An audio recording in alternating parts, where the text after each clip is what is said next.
अज़ीज़ान गिरामी, नूर मुस्तफ़ा सल्लल्लाहु तआला अलैहि वसल्लम के इस दुनिया में आने से पहले के जो हालात थे वो सबको पता है। हर रबीउल अव्वल शरीफ पे आप सुनते भी हैं 1000 साल तक जो आतिश कदा जल रहा था ईरान में, जिसको बुझने की नहीं दिया जाता था, पुजारी 1 मिनट भी बुझने नहीं देते थे। हुजूर की विलादत के दिन वो अचानक आग कदा बुझ गया, वो आतिश कदा बुझ गया। सब हैरान थे कि अचानक हुआ क्या है। और बुहैरा सावा समावा 2 नदियां हैं जिनके मुतालिक कहा गया है एक नदी ऐसी है कि जो कभी नहीं सूखी, वो सूख गई एक ही दिन में। एक नदी ऐसी कि जो कभी पानी उसमें आया ही नहीं था, सूखी रहती, वो अचानक भर गई। और किसरा बादशाह के महल में जलजला आ गया था। फारस का बादशाह जिसके महल में जलजला आया और दीवार फट गई और उसके कंगोरे गिर गए। उसने सारे नजूमियों को बुलाया और पूछा, मेरा किला इतना महफूज कि 1 लाख लोग मिलकर उसे तोड़ ना सके। हमने इस तरह से उसको मजबूत बनाया था, हुआ क्या है मेरे किले के अंदर? ये जलजला कैसे और ये दीवार कैसे? नजूमियों ने हिसाब किताब किया और उसके बाद बादशाह से कहा, आई नई हुकूमत, सिक्का नया चलेगा। यही जवाब दिया होगा उन्होंने, आई नई हुकूमत। आज अरब में एक बच्चा पैदा हुआ है जो कुफ्र और शिर्क की ज़ुल्मतों को दूर करके नूर का उजाला लाने वाला है, नूर वहदत का उजाला लाने वाला है। और फिर उन्होंने यही कहा होगा, आई नई हुकूमत, सिक्का नया चलेगा, आलम में रंग बदला सुबह शबे विलादत। और उस जलजले पर बात याद आई है। मैं आपको बताता हूं, फारस में ये किला था बहुत बड़ा और बादशाह किसरा वो बैठा है और जलजला आया, दीवार शक हो गई।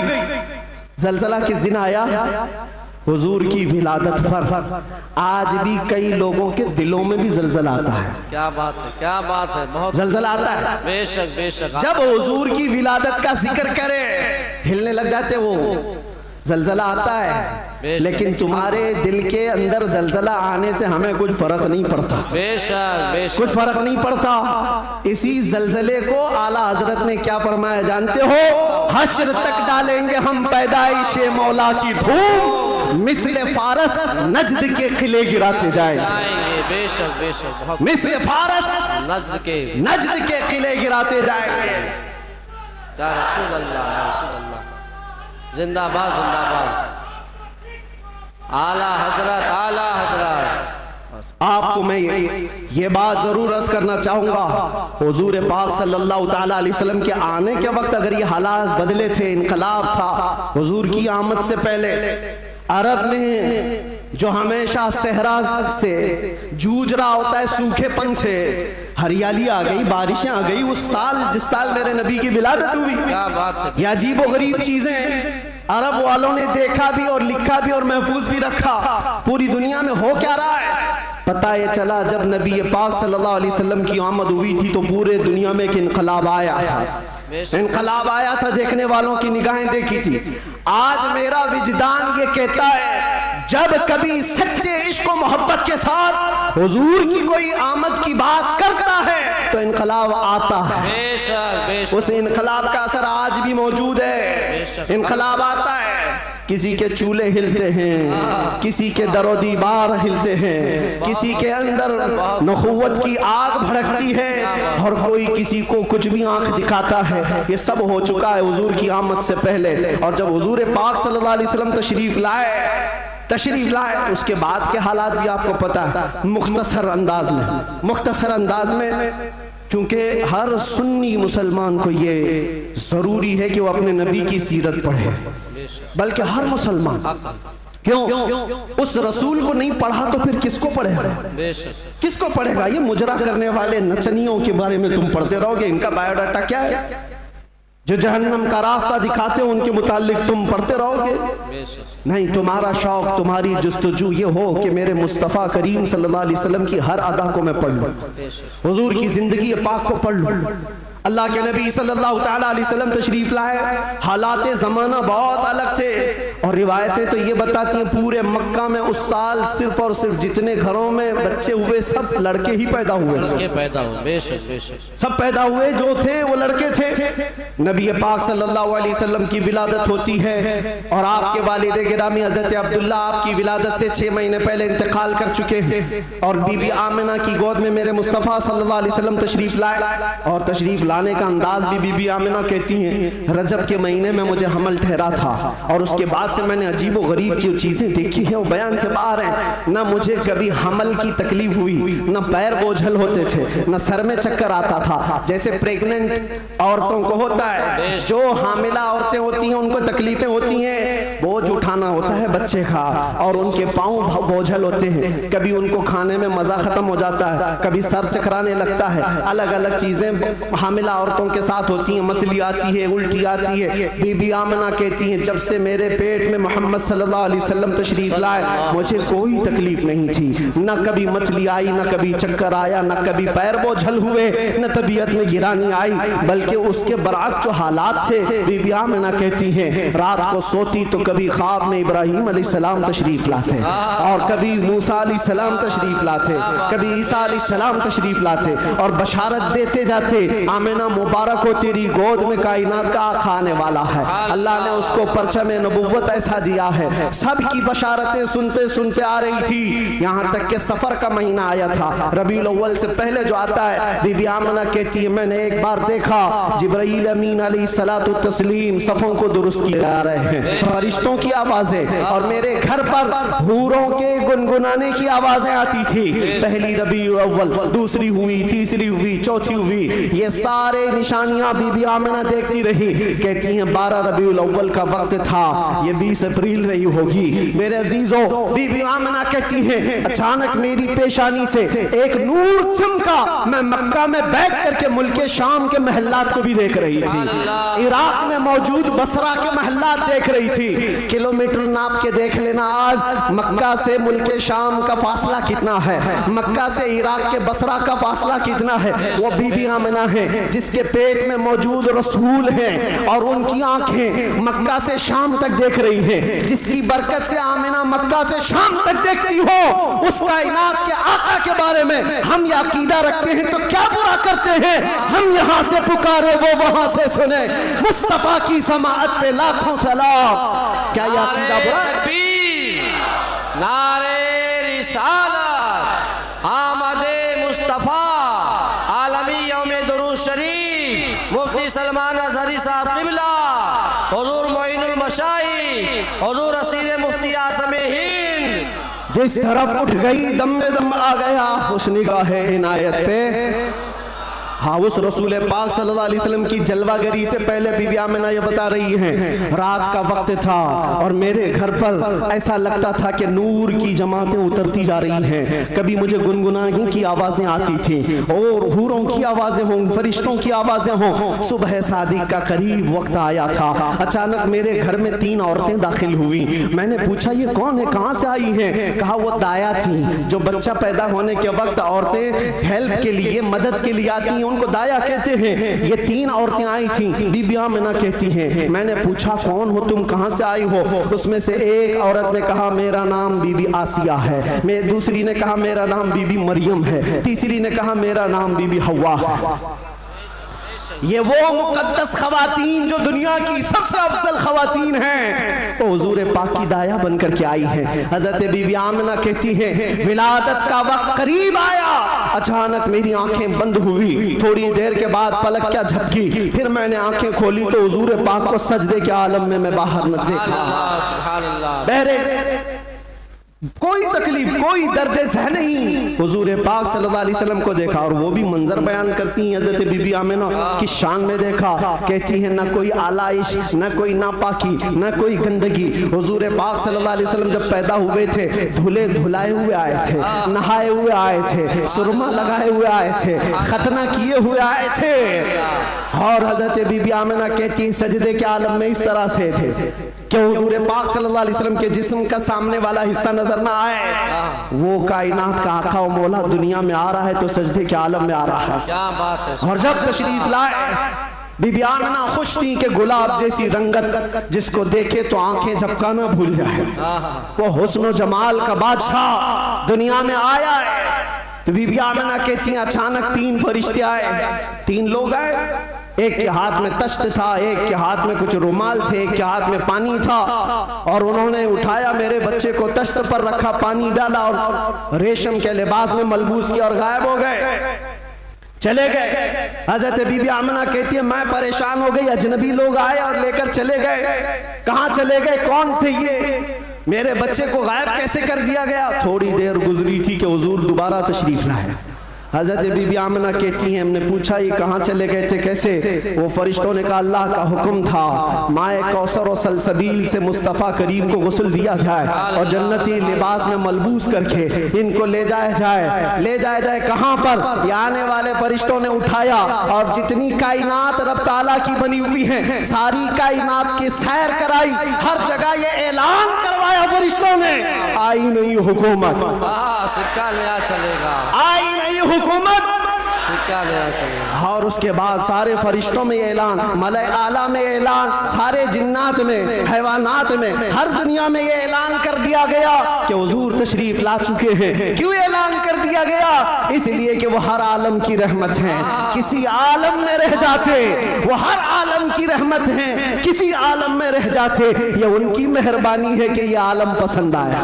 नारे तकबीर, नारे रिसालत, आमदे मुस्तफ़ा हुजूर मोइनुल मशाइख मेरे अजीजों, सईद नूरी साहब क़िबला नबी पाक सल्लल्लाहु ताला अलैहि वसल्लम को पैदा होने के बाद बीबी हलीमा सादिया अपने घर ले गईं। 2 साल तक दूध पिलाया और वापस ले आई।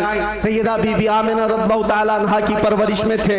बीबी आमिना रज़ियल्लाहु ताला अन्हा के साथ 6 साल तक रहे और अपनी ननिहाल एक बार सफर पर तशरीफ ले गई। बीबी आमिना वापस आ रही थी अपने ननिहाल से, जो मदीना है आज वो उस वक्त यसरफ था।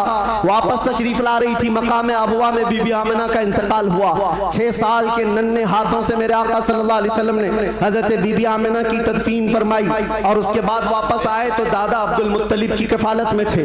8 साल की उम्र तक हुजूर सल्लल्लाहु अलैहि वसल्लम अपने दादा की कफालत में रहे। जद्दे अमजद हजरत अब्दुल मुत्तलिब 8 साल की उम्र में इंतकाल कर गए तो फिर चचा अबू तालिब ने हुजूर की कफालत को ले लिया और उसके बाद अबू तालिब की कफालत में रसूल पाक सल्लल्लाहु अलैहि वसल्लम परवान चढ़ते रहे।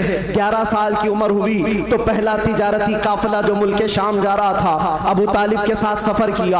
सफर के दौरान एक राहिब था, ईसाई था, बड़ा आलिम था।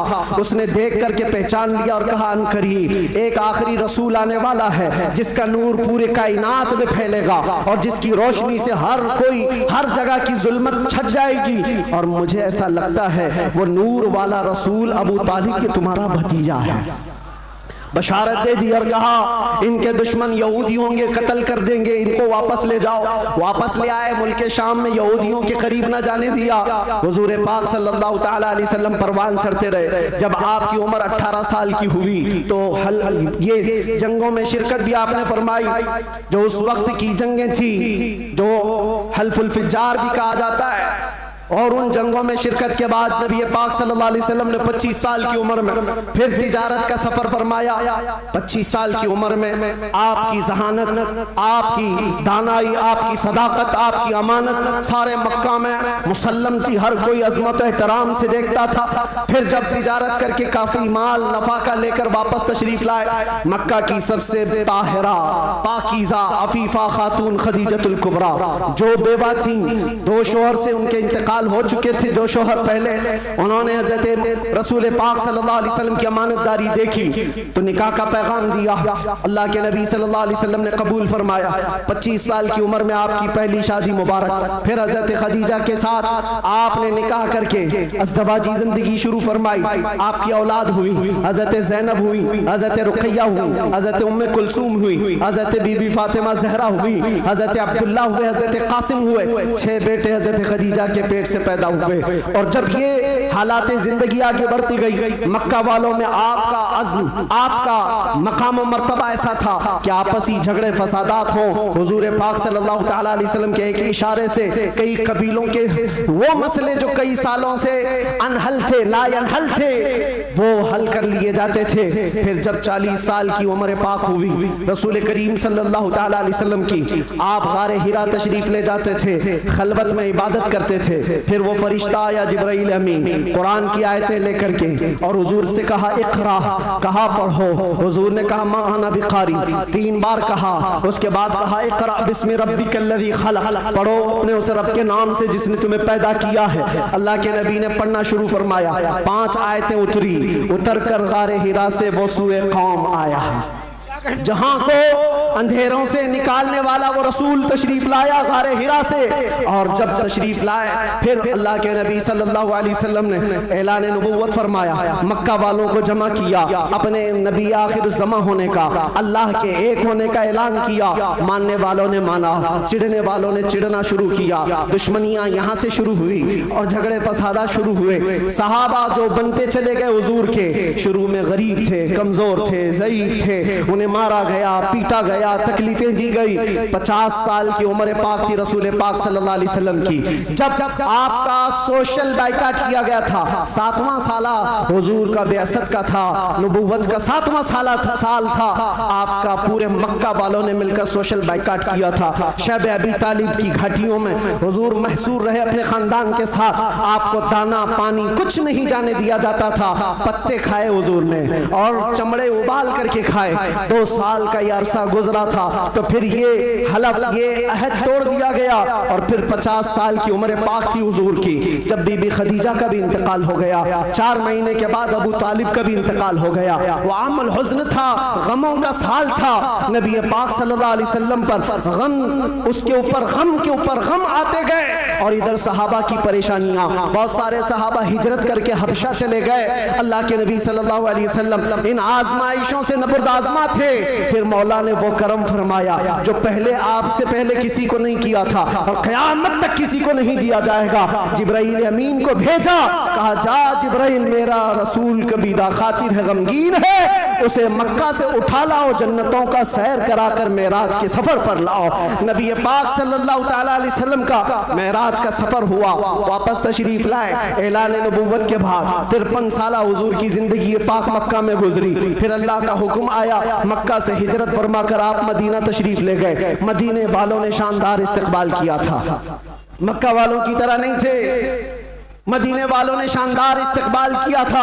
हुजूर का 9 दिन तक उन्होंने इंतजार किया था। आज जो मौलूद में हुजूर के जिक्र का इंतजार करते हो ऐ सुन्नियों, ये मदनी जिंदगी का अक्स है, ये मदीने वालों की सुन्नत है। बहुत सारे लोग ये कहते हैं ना हुजूर पैदा हुए थे तो मक्का में कोई ऐसी खुशियां, ऐसी मीलाद थोड़ी ना मनाई गई थी, तुम लोग क्यों मनाते हो सुन्नियों? उनसे ये कहो मक्का में जब हुजूर पैदा हुए थे तो सब काफिर ही काफिर थे, काफिर ही काफिर थे। हाँ, बीबी आमिना हज़रत अब्दुल मुत्तलिब को छोड़कर बात कर रहा हूँ, उस वक्त खुशियां मनाई बीबी आमिना ने भी, हज़रत अब्दुल मुत्तलिब ने भी। हाँ, सवाल करना है तो ये सवाल करो, जब हुजूर ने ऐलान किया था अपने नबुव्वत का और 13 साल बाद जब मदीने आए थे तो मदीने वालों ने खुशियां क्यों नहीं मनाई? ये पूछना है तो पूछो, हम तुम्हें तारीख की हर किताब खोलकर सन्नाटेदार थप्पड़ मार करके भी बताएंगे। वो बनु नज्जार की बच्चियां जो पढ़ती थी, आज भी हर मस्जिद से आवाज आती है, तला अल बद्रु अलैना मिन खनियातिल वदाई वजबत शुक्र अलैना मा दआ लिल्लाहि दाई। वो बच्चियां क्या कहती थी? ये दफ बजा बजा कर हुजूर का इस्तकबाल करती थी। वो यूं कहती थी, अरे सनियतुल वदा की घाटियों से हम पर 14वीं का चांद आ गया है, अल्लाह की तरफ बुलाने वाला रसूल हमारे दरमियान आ गया है, हम सब पर अब शुक्र वाजिब हो गया है। ये मदीने वालों की खुशियां थी। मेरे अजीजों, पहला साल था, दूसरा साल, फिर जंगे बदर हुई, फिर उसके बाद 1 साल के बाद जंगे उहद हुई, फिर उसके 1 साल के बाद ग़ज़वा खंदक हुआ, फिर ये जंगें होती रही। तकरीबन 17 जंगें हुजूर पाक सल्लल्लाहु अलैहि वसल्लम बनफ़्स नफ़ीस शरीफ फरमाए। ये 10 साल के अंदर उसमें कई अल्लाह के नबी सल्लल्लाहु अलैहि वसल्लम की ज़ौजियत से शरफ याब होने वाली ख़वातीन भी आई। हज़रत सौदा आई, हज़रत मैमूना आई, हज़रत उम्मे सलमा आई, हज़रत आयशा भी आई। ये 2 हिजरी की बात है। हजरत आयशा हुजूर पाक सल्लल्लाहु अलैहि वसल्लम की बारगाह में रुखसती लेकर के आई। हजरत आयशा, हजरत सौदा, हजरत उम्मे सलमा, हजरत हफ्सा आई, हजरत सफिया आई, हजरत जुवैरिया आई, हजरत आखिर में हजरत बीबी मैमूना आई और बीबी मारिया किप्तिया आई। उनके पेट से हुजूर पाक सल्लल्लाहु अलैहि वसल्लम के एक बेटे हजरत इब्राहिम भी पैदा हुए। ये 6 साल गुजरे थे। 7वां साल था जब नबी पाक सल्लल्लाहु अलैहि वसल्लम 1400 सहाबा के साथ मक्का तशरीफ ले जा रहे थे उम्रा के लिए। मक्का वालों ने रास्ता रोक दिया, परमिशन नहीं है। बहुत सारी जगहों पर जिनका गलबा असर और रसूख है वे समझते हैं हम जिसे चाहेंगे परमिशन देंगे। हम मेरे अजीजों, ये गलबा और ये ताकत ज्यादा देर की नहीं होती, सच है, ज्यादा देर की नहीं होती। आज तुम मसनद नशीन हो, कल गधे नशीन बन जाओगे। क्या कहने मुफ्ती साहब, बहुत खूब। थोड़ी देर की बात है और फिर मैं वो बात कहूंगा तो लोगों को फिर वो हो जाएगा कुछ देर की खामोशी। अरे खामोशी रहो भाई, खामोश रहो भाई।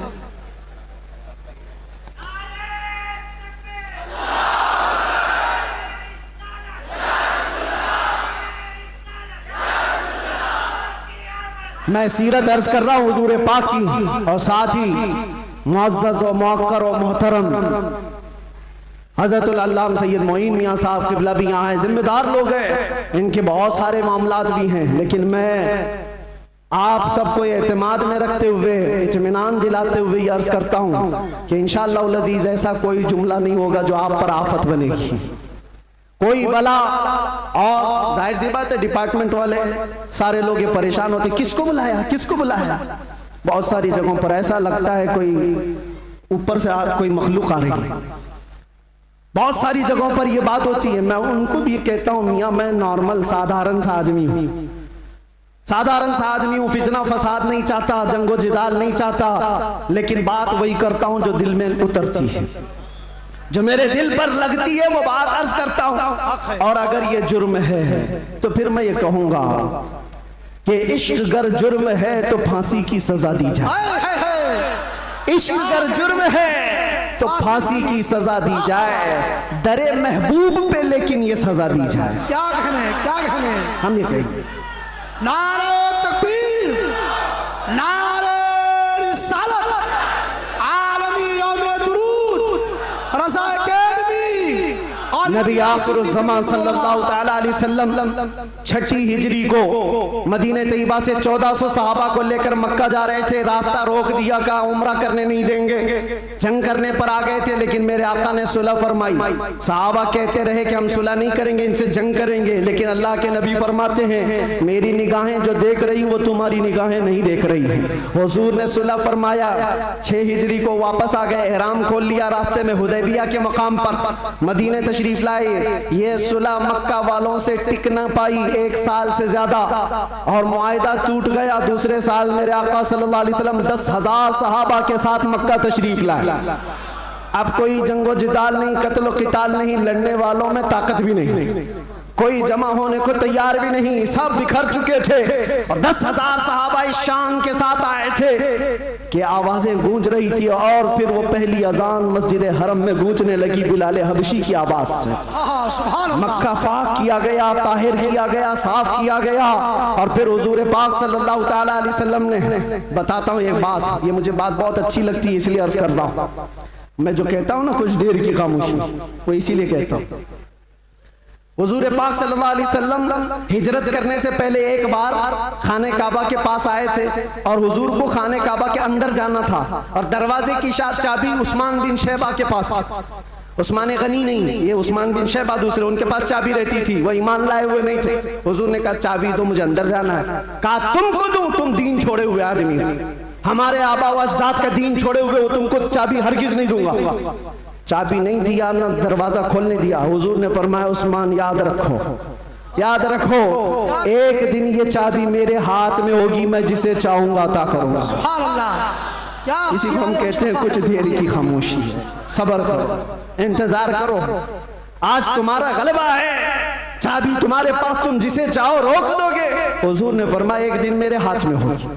और उस्मान बिन शैबा कहते मैं उस वक्त इनकी बात को ऐसी ही समझा, उड़ती उड़ती बात, ये ऐसी एक बोलने वाली बात है, तमतराक में कही गई बात है, लेकिन कहते हैं घर गया तो मुझे टेंशन भी होने लगा। मोहम्मद ने अब तक झूठ तो नहीं कहा, अगर कहा है तो कहीं ये बात सच न हो जाए। लेकिन वो कहते हैं मेरा ये डर उस वक्त खत्म हो गया जब मोहम्मद सल्लल्लाहु अलैहि वसल्लम मक्का छोड़कर हिजरत करके चले गए मदीने। वो कहते हैं जो अपना घर भी नहीं बचा पाए, अपना वतन नहीं बचा पाए, वो कहां से मेरे हाथ से चाबी छीन पाएंगे? सब कुछ तो इनका खत्म हो गया, जा चुके। लेकिन उन्हें पता नहीं था सिर्फ 6 साल के बाद वापस वो रसूल तशरीफ ला गया। 7वीं हिजरी थी, 10,000 सहाबा के साथ जब नबी पाक सल्लल्लाहु अलैहि वसल्लम मक्का में तशरीफ लाए, मक्का में जब तशरीफ लाए तो अल्लाह के नबी सल्लल्लाहु अलैहि वसल्लम ये सहाबा के हुजूम के साथ जब आए, खाना काबा के पास गए और जो कैदी थे, जो पकड़े गए थे उस वक्त, वो सब तो इसी तरह सर झुकाए आए हुए थे।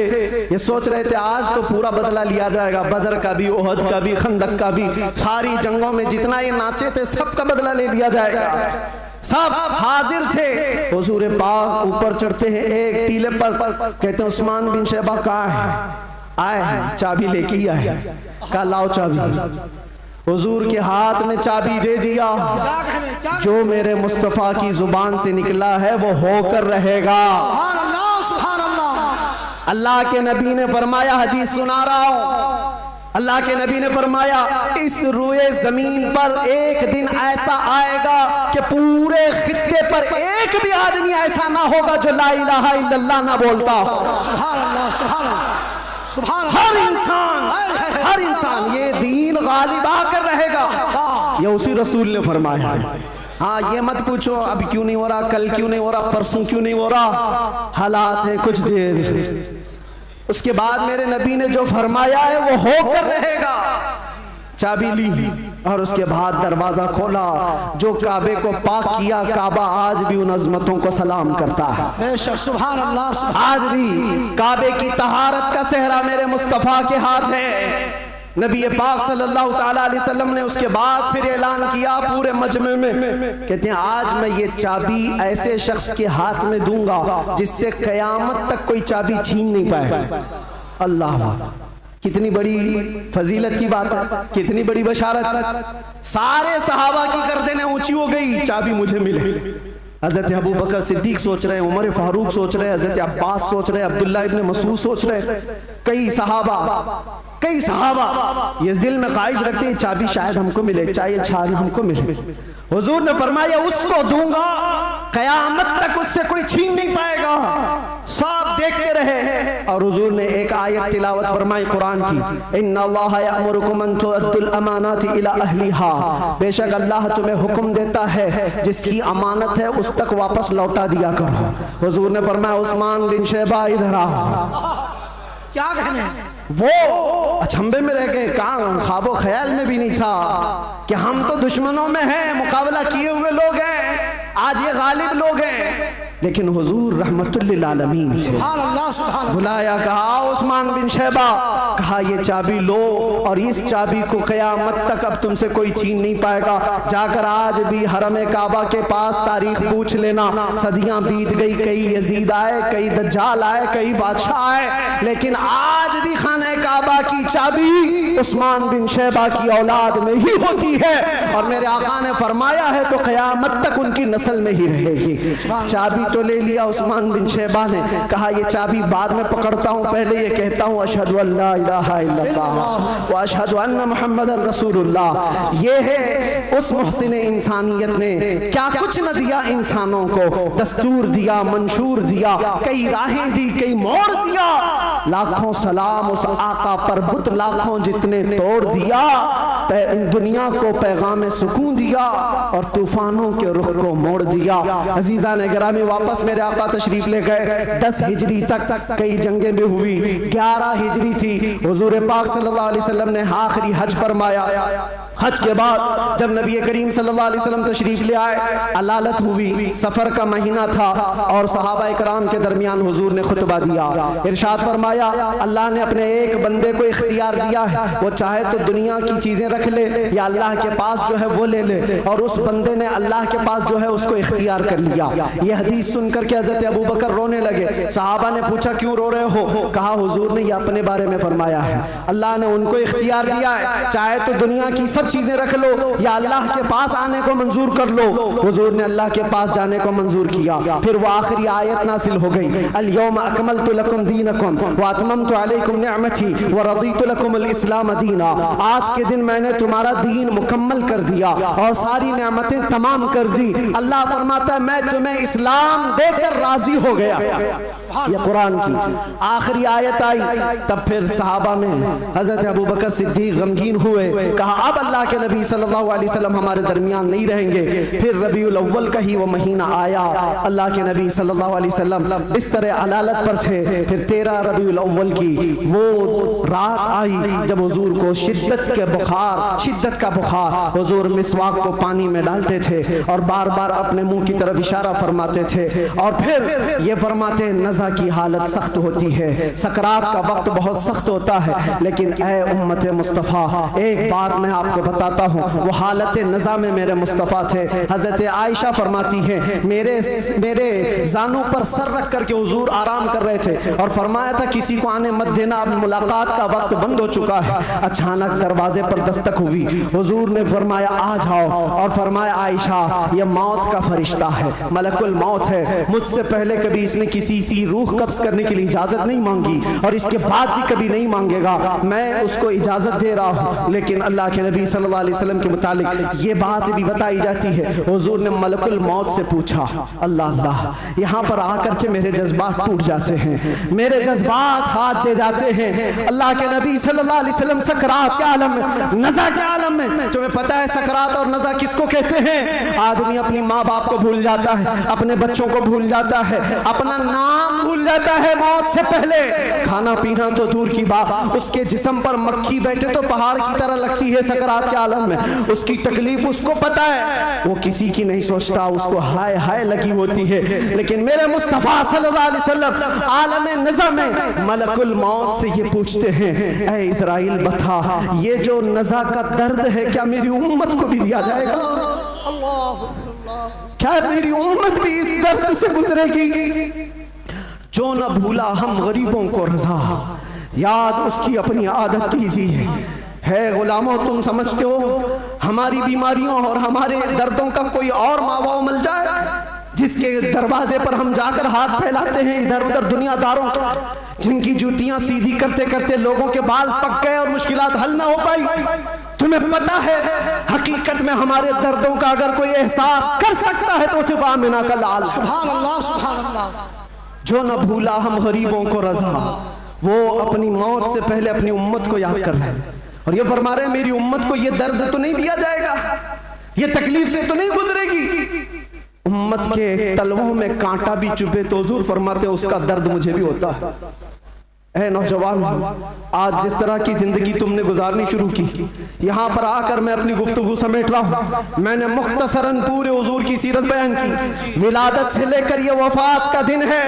हजरत बीबी फातिमा आई, हुजूर उनके कान में कुछ कहे, वो रोने लग गई, फिर एक कान में कहा, वो मुस्कुराने लगी।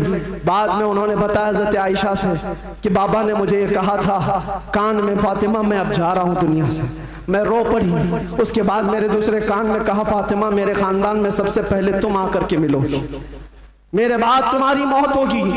वो मौत का खौफ हर एक पर होता है, लेकिन बीबी फातिमा कहती है, सुनकर मैं हंस पड़ी कि है शबे गोर भी उसी गुल से मुलाकात की रात।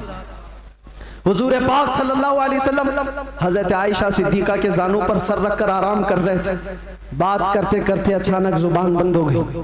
हजरत आयशा कहती है मेरा सीना भारी भारी सा लगा, मुझे अंदाजा नहीं था किसी की मौत इस तरह होती है। मैंने रूह निकलते किसी को देखा नहीं था।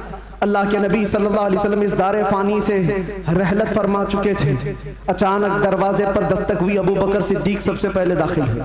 आए हुजरे में पूछा आयशा क्या है, कहा हुजूर पाक सल्लल्लाहु अलैहि वसल्लम पर बुखार शिद्दत का। हजरत अबू बकर आए, हाथ पकड़ा और बेइख्तियार उनकी हिचकियां निकल गई, पेशानी पर बोसा दिया और कहा, ऐ अल्लाह के नबी, इसके बाद अब दूसरी मौत नहीं आने वाली है और आप अपने रफीक आला के पास जा चुके थे। अल्लाह ताला ने जो आपके हिस्से में पैगाम देना रखा था वो आपने पूरा हक अदा फरमाया। अद्दैतल अमानत व नसहतल उम्मत व बल्लगतर रिसालत या रसूल अल्लाह। हजरत अबू बकर सिद्दीक की आवाज़ सुनकर हजरत आयशा रोने लगी। उसके बाद उन्हें एहसास हुआ कि अल्लाह के नबी अब इस दुनिया में नहीं रहे। बाहर सहाबा को हजरत अबू बकर ने जैसे ही ऐलान किया, वो गम के मारों का हाल क्या था जो नबी पाक को एक आन के लिए भी दूर बर्दाश्त नहीं कर पाते थे।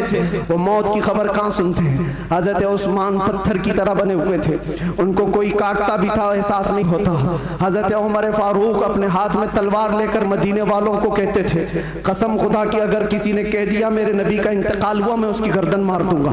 मेरे नबी का इंतकाल नहीं हुआ, अपने रब से मिलने गए, वापस आने वाले हैं। ये शिद्दत मोहब्बत के अल्फाज थे। सहाबा बेचैन थे, बेकरार थे, लेकिन हिकमत मौला यही थी, मौत तो आनी है, हर एक को आनी है, कज़ा तो आनी है, अंबिया को फकत इतनी कि आनी है, अजल तो आनी है, एक आन के लिए है। नबी पाक सल्लल्लाहु ताला अलैहि वसल्लम को सहाबा ने गमों के पहाड़ के साथ तदफीन फरमाया और इस उम्मत का बेड़ा लेकर चलने वाले सिद्दीक अकबर थे। मिशन को उठाया और हम तक ये जो दीन पहुंचा, सहाबा की वो मेहनत कश, वो जिंदगी पाक इस्तिकलाल के साथ मुसीबतों से लड़ते हुए, तकलीफों से नबुर्दाज़मा होते हुए दीन यहाँ तक पहुंचा दिया।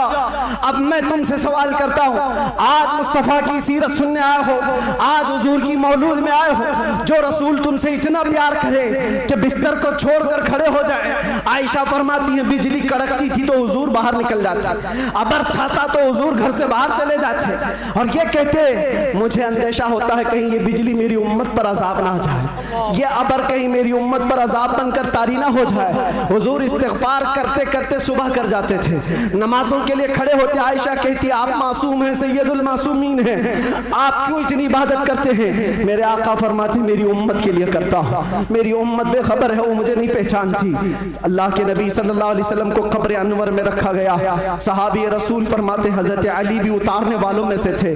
लब हुजूर के कब्र में भी हिल रहे थे, कान लगा करके सुना तो ये अल्फाज थे, रब्बिग़फ़िर ली उम्मती फ़इन्नहुम ला यअलमून।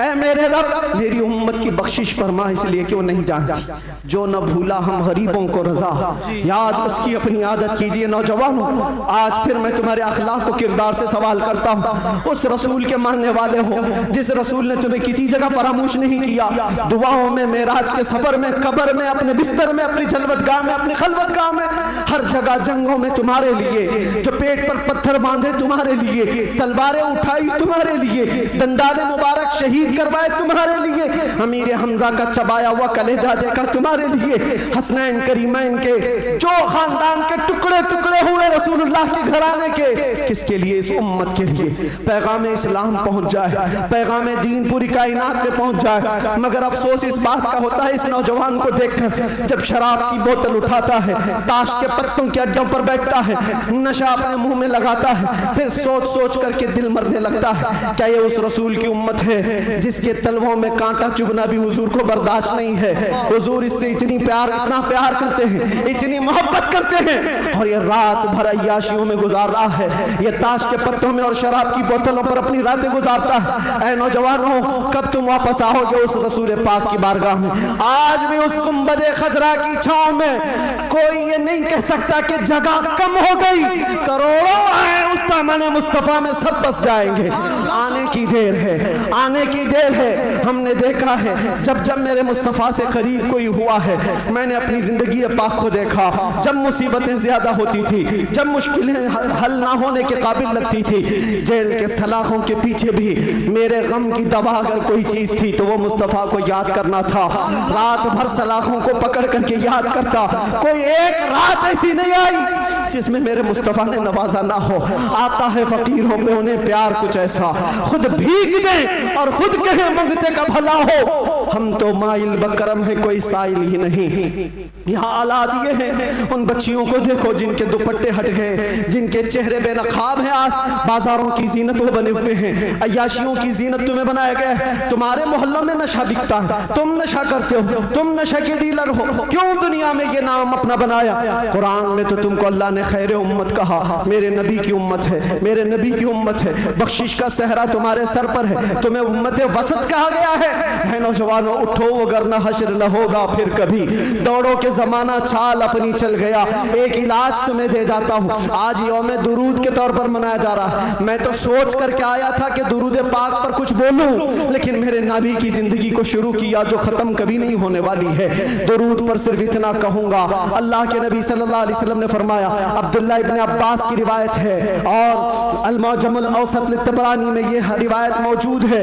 अल्लाह के नबी फरमाते हैं, जो जुमा की रात को 2 रकात नमाज अदा किया और 1000 बार दुरूद पढ़ा, अगले जुमा से पहले मैं उसे अपनी जियारत का शरफ अता करूंगा। सुभान अल्लाह, सुभान अल्लाह।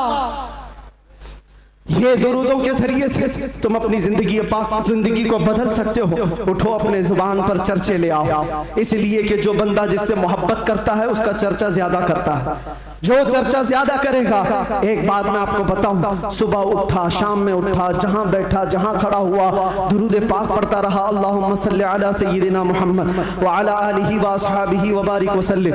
ये बार बार पढ़ता रहा, कोई भी दुरूद जो उसे याद रहा।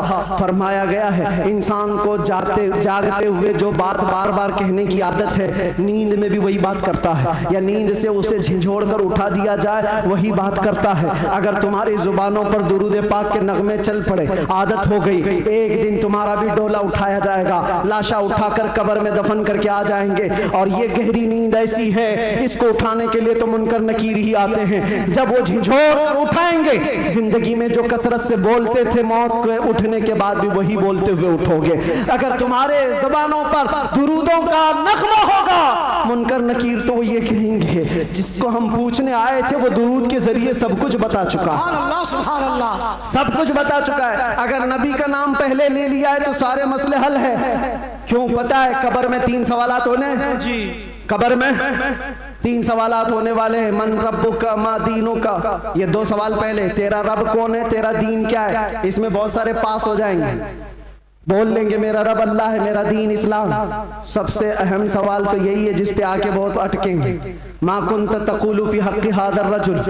हुजूर को दिखाकर पूछेंगे इनके बारे में क्या कहता था। फर्क देखो, तवज्जो, आखिरी बात करने आ रहा हूं, तवज्जो। 2 सवालों में फरिश्तों ने कहा तेरा दीन, तेरा रब कौन, क्या था पूछा फरिश्ते, तेरा रब कौन था नहीं, तेरा रब कौन है, वहां कौन है वही बता। और फिर तेरा दीन क्या था नहीं पूछ रहे फरिश्ते, तेरा दीन क्या है। 2 सवालों में तो फरिश्तों ने पूछा तेरा रब कौन है, तेरा दीन क्या है, लेकिन हुजूर की बात जब आई तो पूछते इनके बारे में क्या कहता था। ये मत बोल अब क्या कहता है, अब तो हर कोई कहेगा। देख लिया जो जलाले मोहम्मदी को, जमाले मोहम्मदी को तो हर कोई पुकारे। फरिश्ते कहते ये नहीं, मा कुंत तक़ूल, पहले क्या कहता था वो बता। अपोजिशन वाले सब हा हा लादरी कहेंगे, नहीं नहीं मालूम नहीं। आज क्या कहता वो तो बोल सकता हूं, ये मोहम्मद है, अल्लाह के रसूल है। नहीं, फरिश्ते कहेंगे दुनिया में क्या कहता था वो बोल। इसीलिए मेरे अजीजों, सुन्नी सहीउल अकीदा मचल कर कहेगा फरिश्तों से, अब तो पाए नाज से फरिश्तों क्यों उठूं, मर के पहुंचा हूं यहाँ इस दिलरुबा के वास्ते। तुम कहते हो क्या कहता था, दुनिया में क्या कहता था, मैं वो सुन्नी हूँ जमीले, मरने के बाद मेरा लाशा भी कहेगा, और सुन्नी तो यही कहेगा। फरिश्ते उठाएंगे कब्र में, क्या कहता था अगर पूछते हो तो हम सच सच बोलेंगे, कुछ भी झूठ नहीं बोलेंगे। हम तो इनको कहते थे सरवर कहूँ कि मालिको मौला कहूँ तुझे, बाग़े खलील का गुले ज़ैबा कहूँ तुझे, अल्लाह रे तेरे जिसमें मुनव्वर की ताबिशें, ऐ जाने जा में जाने तजल्ला कहूँ तुझे, तेरे तो वस्फ़ ऐबे तनाही से हैं बरी, हैरान हूँ मेरे शाह में। क्या क्या कहते थे सब बताओ, लेकिन रज़ा ने ख़त्म सुखन इस पे कर दिया। खालिक का बंदा खल्क का सब याद करके जाओ, कब्र में फरिश्ते पूछेंगे तो क्या क्या कहना है। मैं बोलूंगा हाँ मैं ये कहता था, सबसे आला वो औला, सबसे बाला वो औला। हमारा नबी बुझ गई जिसके आगे सभी मशालें, शम्मा वो लेकर आया हमारा नबी। खल्क से औलिया, औलिया से रसूल, और रसूलों से आला। करनों बदलों रसूलों की होती रही, चांद बदली का निकला। सब चमक वाले उजलों में चमका किए, अंधे शीशों में चमका है वो जाने मसीहा। अरे गमज़दों को दीजिए, मुज़दा दीजिए कि है रज़ा, बेकसों का सहारा। और एक बात यहाँ के लिए, सारे जितने कीड़े मकोड़े कान खोल कर सुन ले, सुन्नी क्या कहते हैं। तुमसे आस भी नहीं रखते, पास भी नहीं रखते, हम कोई उम्मीद भी नहीं रखते। हमारा मानना ये है कौन देता है, देने को मुंह चाहिए। अरे देने वाला है सच्चा हमारा नबी लब्बैक या रसूल अल्लाह, लब्बैक या रसूल अल्लाह, लब्बैक या रसूल अल्लाह। बस इस बात पर मेरी गुफ्तगू का इख्तिताम है। सुन्नियों, जमे रहो, डटे रहो और डाकुओं से बचे रहो, अपना ईमान संभाले रहो। रहसन बहुत घूम रहे हैं और यहाँ के इस इलाके के लिए खास पैगाम है। आपसे अभी नाज़िम ने पूछा कौन सी मस्जिद है ये? बिलाल मस्जिद, सुन्नी बिलाल मस्जिद। क्या है? सुन्नी बिलाल मस्जिद, जिसके लिए कायद अहले सुन्नत, कायदुल उलमा, मुईनुल मशाइख वल मिल्लह हज़रत सैयद मोइन मियां साहब बहुत सारी जावेदानी पेश कर चुके, बहुत सारे मेहनत कश कामों के साथ इस डेरे को लेकर चल रहे हैं। और आप सब खड़े रहेंगे सुन्नियत की खातिर, हुजूर पाक की अज़मत और हुर्मत की खातिर हमेशा खड़े रहेंगे। मस्जिद की हिफाजत भी करो, अपने इश्क की हिफाजत भी करो। और इस बात पर अब गुफ्तगू ख़त्म करते हैं। कुव्वत इश्क से हर पस्त को बाला कर दे, दहर में नामे मोहम्मद से उजाला कर दे। कि मोहम्मद से वफा तूने तो हम तेरे हैं, ये जहां चीज है क्या लौहो कलम तेरे हैं। या रसूल अल्लाह जब तक बिके न थे तो कोई पूछता न था, तुमने खरीद कर हमें अनमोल कर दिया।